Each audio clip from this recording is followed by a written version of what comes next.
अपराध होता है बुद्धि विपर्जय होने से। बुद्धि जब खराब हो जाता है तभी जाके वैष्णव अपराध होता है। बुद्धि विपर्जय होने का कारण वैष्णव अवमानना, गुरु अवज्ञा इत्यादि दोष के कारण वो सोचता है मैं जो करता हूँ मैं अच्छा कर रहा हूँ, मैं ठीक कर रहा हूँ, मेरा बुद्धि ठीक है। भक्ति जगत में जब आगे बढ़ता है तो भक्ति देवी की कृपा जब होती है तो साधक का अंदर क्या लक्षण दिखने में आता है। एक प्रधान लक्षण है, हर स्थिति में वो अपना भूल ढूंढता है। हमसे भूल हो रहा है, शायद हो नहीं पा रहा है, अब मैं क्या करूं, अब मैं किसके पास जाऊं, शायद हमसे हो नहीं, इस कारण कोई कारण है जिससे हम आगे बढ़ नहीं पा रहे, क्यों हो रहा है ऐसा। तो हर स्थिति में उसके अंदर ऐसे एक भय भीति, और इसके लिए क्या उपाय किया जाए। संत के पास जाते हैं, महत्पुरुष के पास जाते हैं, अब क्या किया जाए, हमको वो भजन नहीं हो रहा, आगे नहीं बढ़ पा रहे हैं, हमारा मन में ऐसा ऐसा नहीं होने से भी उसको दिखता है जो हमारे अंदर बहुत सारी दोष, अज्ञानता, बहुत सारी अज्ञानता, अभिमान विद्यमान है, घबरा जाता है। ये लक्षण है, कृपा के लक्षण है।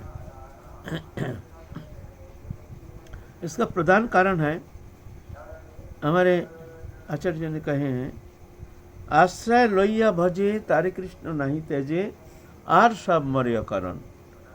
ये जो मार्ग है, ये मार्ग है अनुगत्यमय भजन। हमारा भजन अनुगत्य कब तक, जब तक वो भजन सिद्ध नहीं होता है, जब तक उसको प्रेम प्राप्ति नहीं होती है, तब तक जा कर के उसको अनुगत हो करके, महत पदाश्रय करके, उनके चरण सान्निध्य में रह करके, उनके आदेश प्राप्त करके, कर्तव्य अकर्तव्य विचार उनके श्रीमुख से श्रवण करके जैसे आदेश निर्देश करते हैं तदनुसार उनको चलने के लिए प्रयत्न करना चाहिए। ये नहीं कि हमारा उम्र हो गया, हम बहुत दिन ब्रज में वास कर रहे हैं, तो हम तो परिपक्व अवस्था में आ गए हैं, अब हमारा किसी का अनुगत होने की जरूरत नहीं है। ये गलत है। उम्र से भजन परिपक्वता होती नहीं। उम्र से परिपक्वता तो आत्मिक प्रस्तुति, शारीरिक प्रस्तुति नहीं। शरीर वृद्ध होने से वो साधन जीवन में परिपक्वता प्राप्त होता है, ऐसा नहीं है। कोई बालक अवस्था में भी परिपक्व हो जाता है, हो सकता है। उम्र से कोई मतलब नहीं है, क्योंकि ये अनादिकाल के साधन जीवन में भ्रमण करते करते करते करते कितना जन्म बीत जाता है।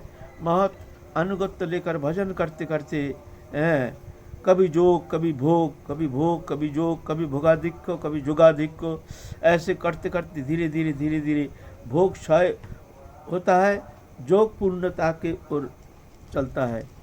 एक समय जा कर के भोग शून्य होता है, तभी जाके जोग पूर्ण होता है ना। ये एक दिन, एक जन्म दो जन्म का मामला नहीं है, बहुत जन्म का मामला है। इसीलिए अगर साधक ऐसा समझ लेता है कि हमारा उम्र हो गया, हम बहुत दिन ब्रजवास कर रहे हैं, हम तो परिपक्व दशा में आ गए हैं, अब हम किसका अनुगत होकर भजन करेंगे, संपूर्ण भूल। उम्र से परिपक्वता होती नहीं है। परिपक्वता होता है आत्मिक जीवन। आत्मिक जीवन जो हमारा है वहाँ परिपक्वता, परिपक्व तभी होता है जब जा करके वो इस जड़ीय बंधन से मुक्त होकर भगवत प्रेम प्राप्त करने में समर्थ हो जाता है। तब भगवत कृपा से तभी वो जाकर के परिपक्व दशा प्राप्त हो सकता है। अब तुम चिंता करके देखो, क्या तुम्हारा वो स्थिति आ गई है, तुम उस स्थिति में पहुंच गए हो। पहुंच जाने से तो ऑटोमेटिकली प्रकाश हो जाएगा। तो जब तक ऐसी स्थिति नहीं होती है, एक नितांत दाम्भिक जो होता है, अज्ञानी जो होता है, वैष्णव अपराधी होता है, वही जा कर के सोचता है मैं तो ठीक हूँ, मेरा बुद्धि ठीक है, अब मैं तो परिपक्व दशा में आ गया हूँ, मैं मेरा उम्र हो गया, अब तो मैं बहुत दिन भजन कर रहा हूँ। ऐसा नहीं है। परिपक्वता होता है आत्मिक, शारीरिक नहीं, ये एक बालक भी हो सकता है। शंकराचार्य जो कितना उम्र का था? 16 साल उम्र का था। हैं? हैं? उम्र से कम है। तो ऐसा बात नहीं है। तो कब तक हमको अनुगत होकर भजन करना पड़ेगा? नहीं, जब तक हमारा भजन सिद्धि नहीं होती है तब तक। और जब तक भजन सिद्धि न, भजन सिद्धि क्या है ना, वो प्रेम प्राप्त करके जो लीला अनुसरण करके लीला में प्रवेश हो जाता है, जो तन्मयता प्राप्त हो जाता है, देहात्म बोध शून्य हो करके भगवत लीला में एक तल्लीनता तन्मयता हो जाती है। उस स्थिति जो देहात्म बोध शून्य हो जाता है, जैसे प्रेम प्राप्ति में साधक का देहात्म बोध शून्य हो जाता है, देह स्मृति रहता नहीं है। उस स्थिति में कोई प्रयोजन नहीं है। लेकिन उसके पहले खाना अच्छा लगता है, पीना अच्छा लगता है, मान अभिमान है, अहंकार दंभ है, क्रोध है, काम है, सब अभिनिवेश है, सब अच्छा लगता है। दूसरे का दोष देखते हैं, अपना गुण देखते हैं। हम जैसे, मैं अपनी बात कह रहा हूँ, ऐसी स्थिति में समझना चाहिए जो हम बहुत दुर्दशाग्रस्त है, अभी हम बहुत नीचे गिरे हुए हैं, हमारी ये स्थिति है। और उस स्थिति में जब आ जाएगी तो सपनों नहीं देखे पर दोष, तो सपनों में किसी का दोष देखेंगे नहीं।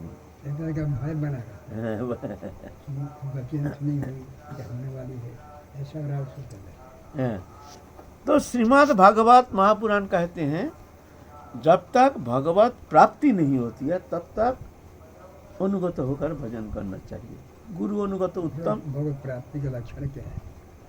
भगवत प्राप्ति का लक्षण जिस स्थिति में जाकर के उसका जड़ चेतन ग्रंथ ही खुल जाता है, वो दिव्य स्वरूप प्राप्त करके मायातीत, गुणातीत, इंद्रियातीत हो जाता है।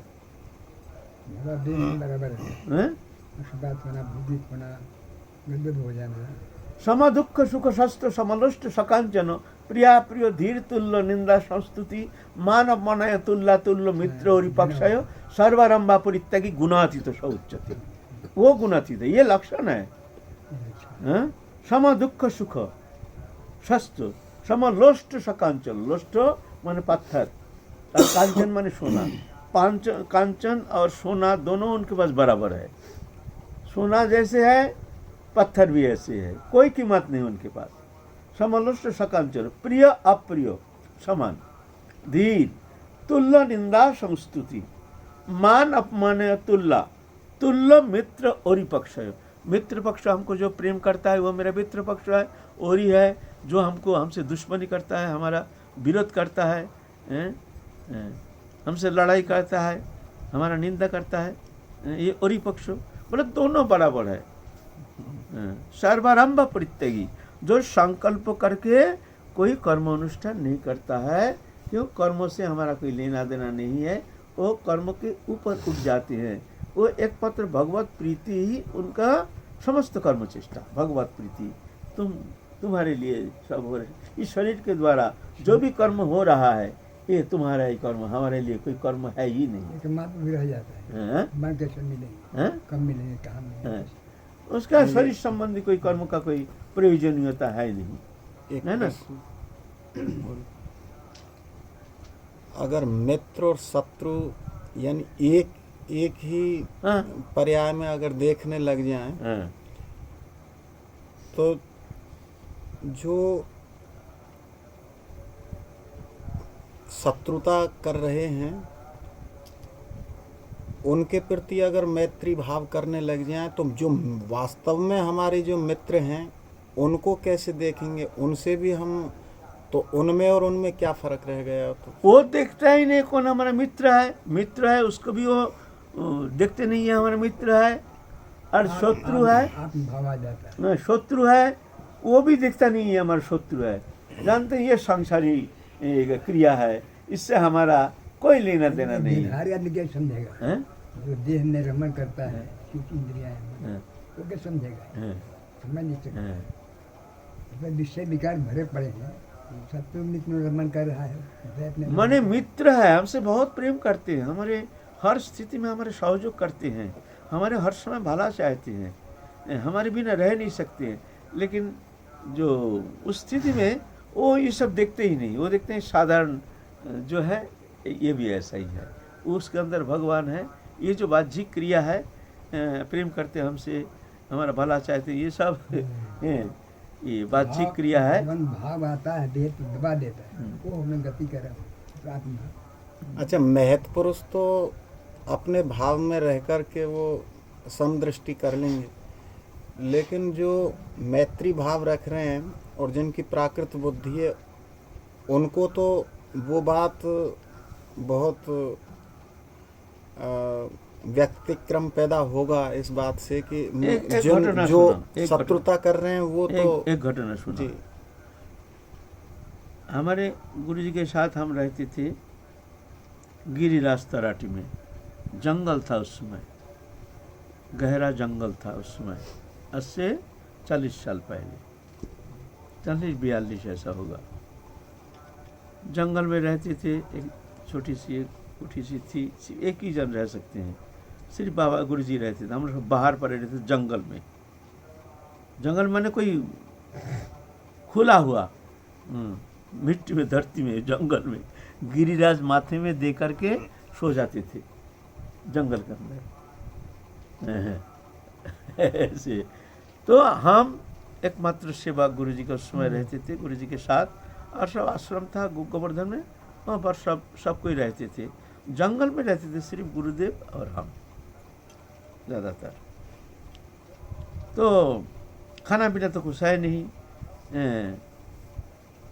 1 बजे जाते थे माधुगरी, गर्मी के मौसम, पैर जल जाता था, बड़े कष्ट से 2-4 टुकड़ा, सब्जी तो मिलता ही नहीं था, 2-4 टुकड़ा रोटी लाते थे मांग करके, पाँव में गर्मी लग करके हमारा हालत ख़राब हो गया, खाने का तो कुछ है नहीं, और वही रोटी खाते थे और उसको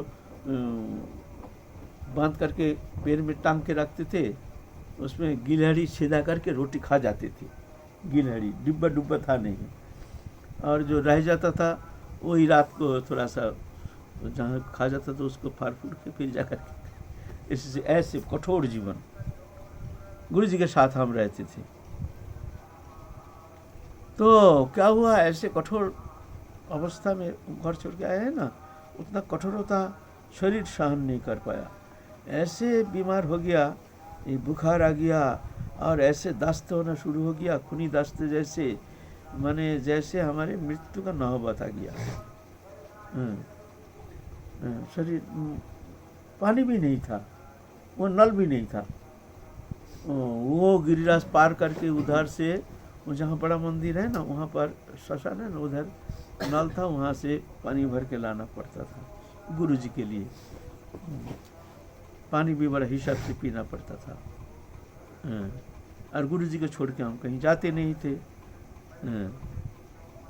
है ना, सिर्फ सुबह अंधकार में मानसी गंगा में स्नान करने के लिए जाते थे, अंधकार में 2 बजे 2:30 बजे ना, गुरुजी स्नान करने का बाद होगा, नहीं कि पहले याद नहीं है बस। तो ऐसे स्थिति हो गया, बुखार में बाबा, बहुत भयंकर बुखार, और ऐसे साथ साथ दस्त। हम सुबह से ही ऐसी स्थिति आ गया, तो हम क्या हुआ, वहाँ एक बुजरी था, बुजरी पुराना है ना, बुजरी जैसे हैं, बहुत पुराना, कोई जाता नहीं हुआ, वहाँ जाके हम अचेत होके गिर गए, सो गए धरती में अचेत। और गुरुजी क्या किए हैं, पोटरा पोटरी बांध करके सीतानाथ कह रहे चल यहाँ से, रूढ़ में आदेश देते हैं, बीमार थे तभी आते थे चलने के लिए, है ना, हमको नहीं, हमको बोला ही नहीं, सुनिए ना कहानी, सुनिए ना कहानी, सुनिए। बाबा को उसी समय जाने का मन हुआ, और सीतानाथ को बड़े गुरु भाई उनको बोला चल, बोले कहाँ, बोले वृंदावन जाएंगे, बोले बाबा अभी आज ही, अभी, हाँ अभी चलो, यहाँ से चलो, गठरी उठरी बांध करके बाबा सीतानाथ को लेकर सीधा वृंदावन में चले गए, कोठी वोटी खाली करके। हम अचित के पड़े हैं वो बुजरी में, पूछा भी नहीं। खबर भी नहीं लिया, पूछने को तो बहुत दूर की बात है। हाँ। फिर संध्या हो गया, हमारे एक छोटा गुरु, वो जो कमल लक्ष्य आता है ना, वो जो तारकेश्वर से गुरु को सब समय आता है ना, वो दिखता है तो जो हमारा हमको दिखता नहीं है, कहाँ गया। तो उसने क्या किया, संध्या हो गया, अरे वो कहाँ गया, बाबा तो वृंदावन चले गए, वो गया कहाँ। सुना है उसका तबीयत खराब है, ढूंढते वो जंगल में ढूंढ रहा है इधर उधर करके। संध्या के समय देखता है हम अचेत जैसे हो करके वो बुजरी के अंदर पड़े हैं। फिर हमको धक्का उक्का मार के, मकान था वही न मकान ना, पुराना बुजरी, बहुत माने मैला गंदा, माने धूल बाली गंदगी उसके अंदर पड़े हैं। बहुत पुराना अभी भी है, वहाँ कोई मनुष्य जाता भी नहीं है, ऐसे जगह कोई था भी नहीं, कीड़ा मकोड़ा बस, कोई था नहीं। वो कोई रहने का जगह नहीं हो, वो तो एक गंदगी से भरा हुआ है, एक पुराना, बहुत पुराना। वो जाके देखता है हम वहाँ पड़े हैं। फिर हमको धक्का उक्का मार के इस तरह ज्ञान आया मेरे को, तो जा करके उठाया, चलो दादा चलो। हम बोले कहाँ जाएंगे, बोले आश्रम में। बोले क्यों आश्रम में, कहूँ बाबा के पास जाएंगे। बाबा के, बोले बाबा तो चले गए। बोले बाबा चले गए माने, और हम गुरुजी को छोड़ करके 1 मिनट रहना ही हमारे लिए माने नरक जैसी, ऐसे रहना हमारे लिए संभव नहीं, माने ऐसे ही मानसिकता उस समय थी। गुरुजी को छोड़ करके हम रह जाएंगे और गुरुजी हमको छोड़ करके चले गए, ये हमको बिल्कुल सहन करना बड़ा कष्ट हो गया। और हम बोला हमसे क्या अपराध हो गया गुरुजी, हमको पूछा भी नहीं, बोला भी नहीं। फिर मन में आया, श्रीमद् भागवत में एक जगह है, गोपीगण कह रहे हैं कृष्ण को, जो ये 4 प्रकार के साधक हैं, आत्माराम, आप्तकाम, अकृतज्ञ, गुरुद्रोही। तो चिंता कर रहे हैं हमारे गुरुजी ये कौन श्रेणी में आता है।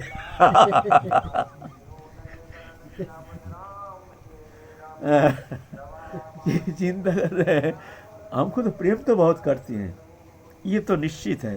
तो जिसलिए कृपा करके हमको वहाँ रखे हैं, उनके सानिध्य में रखे हैं, और एकमात्र उनके सेवा में हम हैं, अंग सेवक। तो जान कर गए हैं।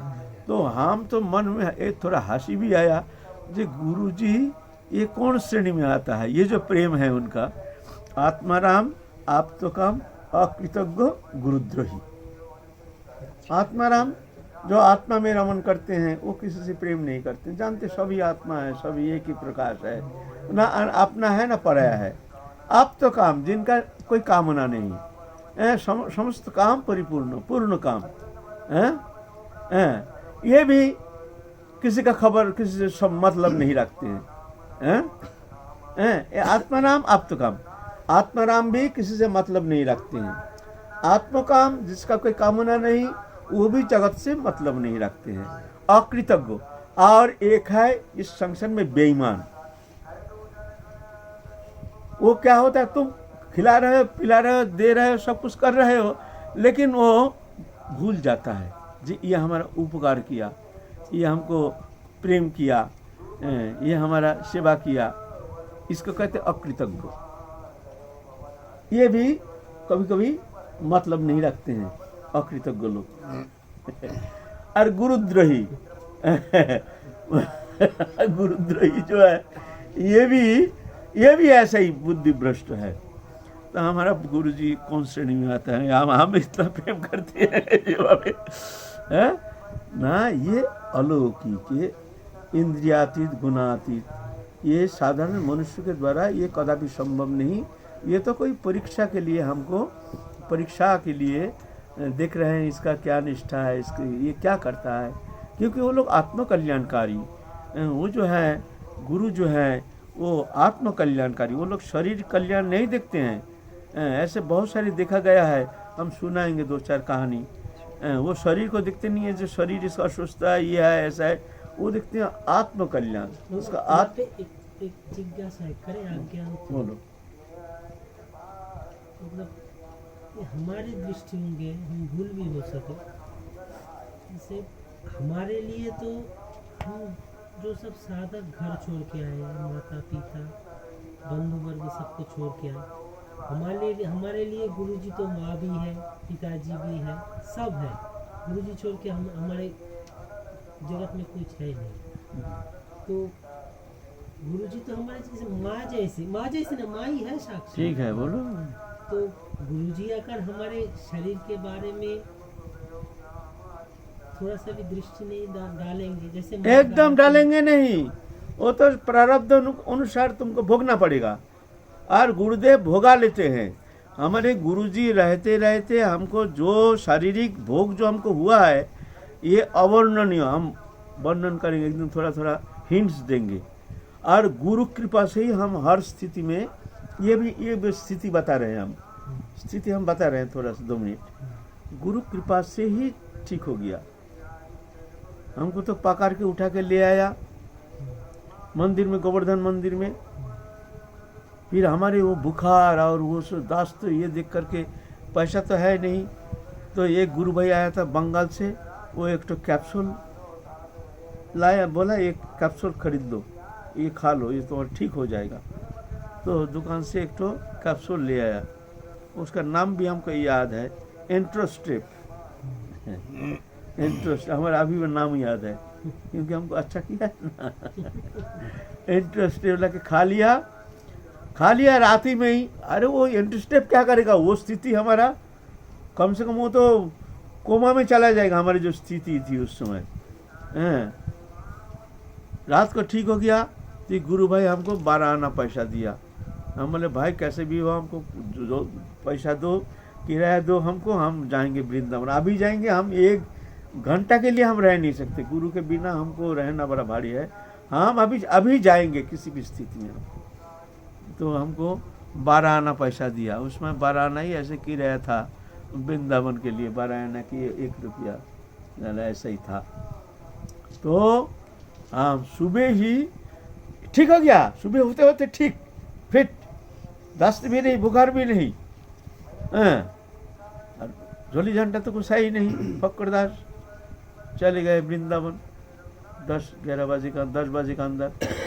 और बाबा कह रहे, अरे विनोद तुम आ गए, बहुत सुंदर, बहुत सुंदर, बहुत सुंदर। देखो तो हम बहुत इतना चिंता कर रहे थे, देखो तो तुम आ गए, बहुत अच्छा हुआ, बहुत अच्छा हुआ। तो हमको बहुत हंसी आई। हम बोले अच्छा प्रेम है, देखो इस स्थिति में हमको छोड़ के यहाँ आ गया, हम बहुत चिंता कर रहे। तो ये महत पुरुष की चिंताधारा, ये किस तरह से कूट पीट के, किस तरह से पढ़ाई, ये हमारा पढ़ाई है। सहनशीलता, निर्भरता, भगवत निर्भरता, दिखाना था उनको, भगवत निर्भरता। वो जानते हैं मैं जो चम करूँ ऐसे क्या जिनकी ये परम सत्य है कि गुरुजी की ही कृपा से सही हुए, और जिनकी वहाँ तक निष्ठा ही नहीं है कि मतलब क्या मैं गुरुजी की ही कृपा से मैं ठीक हुआ हूँ, तो क्या गुरु कृपा तब नहीं होगी अगर वो मानसिकता नहीं है कि मेरे ऊपर इतनी गुरु कृपा है। गुरु कृपा है, लेकिन वो मानता नहीं है। ना मानने का कारण वो स्वयं को वंचित करता है।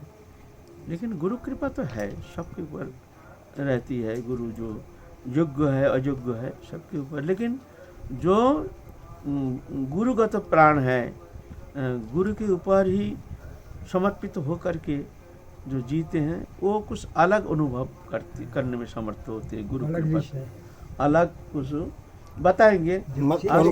मतलब उनको अनुभव भी होता है। इस विषय में हम लोग काल भी आलोचना करेंगे, ये महत सान्निध्य, महत कृपा कैसी है।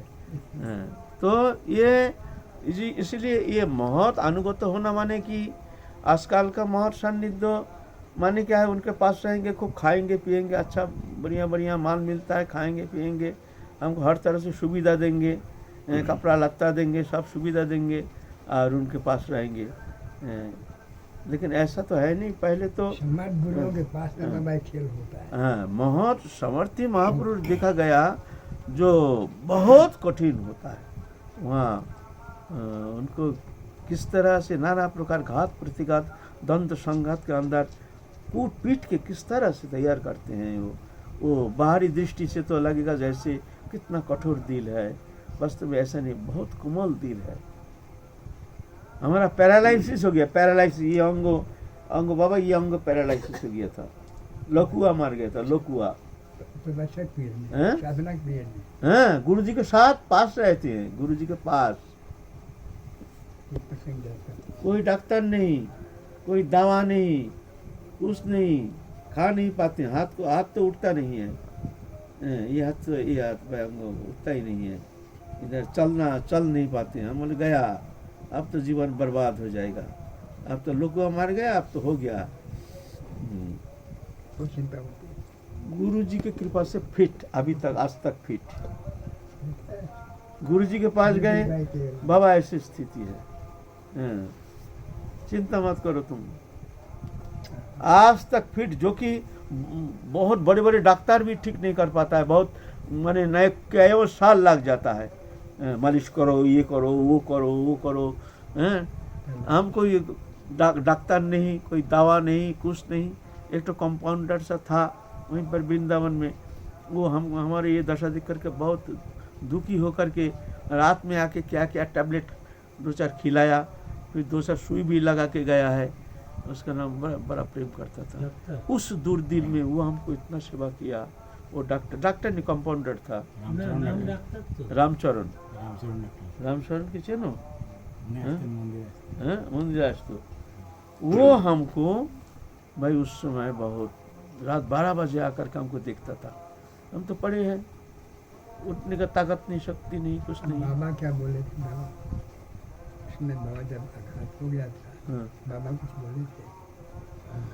बाबा क्या कहेंगे, बाबा कुछ कहते नहीं है। वो तो हैं, तो बाबा के पास गए, बाबा ये स्थिति है, हैं, तो बाबा तो आशीर्वाद तो किए, किंतु उतना विश्वास कहाँ।